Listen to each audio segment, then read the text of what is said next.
Assalamualaikum warahmatullahi wabarakatuh. Saya Takia Mefaza, NPM 2110011311127, jurusan Akuntansi, Fakultas Ekonomi dan Bisnis, Universitas Bangka. Dosen pengampu Bapak Kasman Karim, SE MSI. Baiklah, di sini saya akan menyampaikan teori tentang keseimbangan pasar.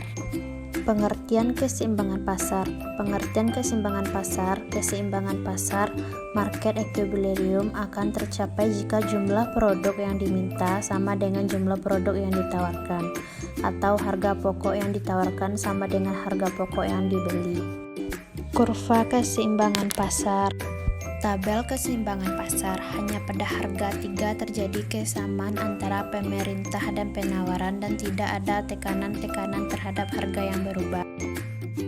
Dan perlu diketahui bahwa dalam hukum pemerintah, konsumen bertindak rasional, yaitu hanya akan meningkatkan pembeliannya bila harga turun, menurunkan pembeliannya bila harga naik.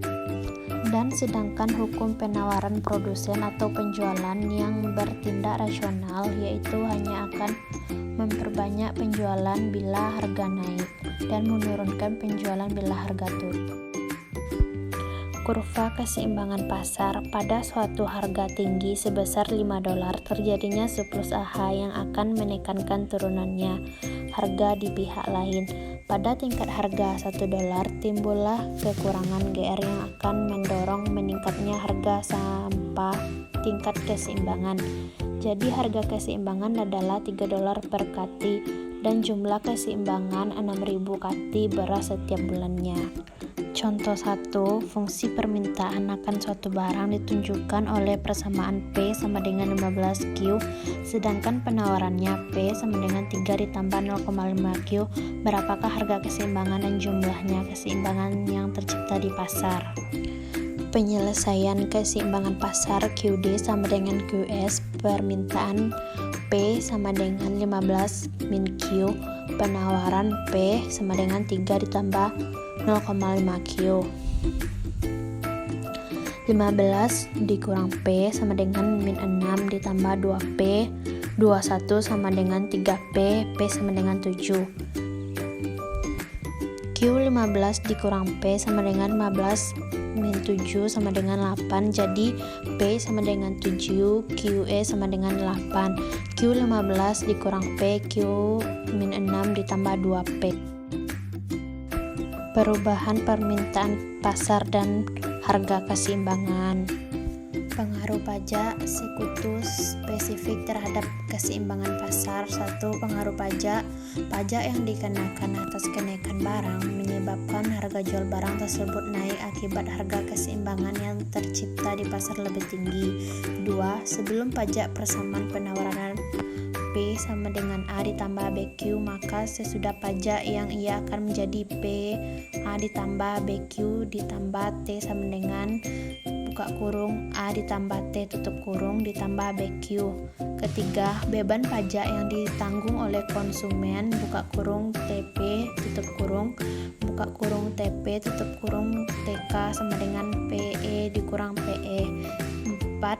Beban pajak yang ditanggung oleh produsen buka kurung TP tutup kurung TP sama dengan T dikurang TK. Kelima, jumlah pajak yang diterima oleh pemerintah T di buka kurung T tutup kurung T sama dengan QXT. Pengaruh pajak proporsional terhadap keseimbangan pasar. 1. Pajak proporsional ialah pajak yang besarnya ditetapkan berdasarkan presentasi tertentu dari harga jual, bukan ditetapkan secara spesifik, misalnya Rp3 per unit barang. Kedua, jika persamaan penawaran sebelum P sama dengan A ditambah BQ. Ketiga, persamaan penawaran yang baru akan menjadi P sama dengan A dibagi A dikurang T ditambah B dibagi 1 dikurang T Q dikurang A per B ditambah 1 dikurang T per B ditambah. Dan selanjutnya pengaruh subsidi terhadap keseimbangan pasar. Jika pemerintah memberikan subsidi atas suatu produk tertentu, akibatnya harga keseimbangan yang tercipta di pasar lebih menyebabkan harga jual barang tersebut menjadi rendah. Akibat harga keseimbangan yang tercipta di pasar lebih rendah daripada harga keseimbangan sebelum adanya subsidi dan jumlah keseimbangan yang menjadi lebih baik. Subsidi pengaruh surplus konsumen. Semakin besar subsidi, semakin besar pemerintah konsumen, maka kenaikan surplus konsumen dan defisit produsen. Subsidi tidak mengarah pada kerugian bahan baku karena memberikan dampak positif pada pengaruh pajak terhadap harga produk.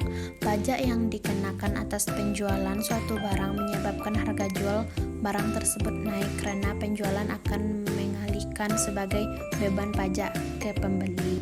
Apakah subsidi mempengaruhi penawaran? Sedangkan subsidi merupakan bantuan yang diberikan pemerintah kepada produsen dan konsumen sehingga subsidi selalu mengurangi harga barang yang ditawarkan atau hanya mempengaruhi fungsi penawaran, sedangkan fungsi permintaannya tetap.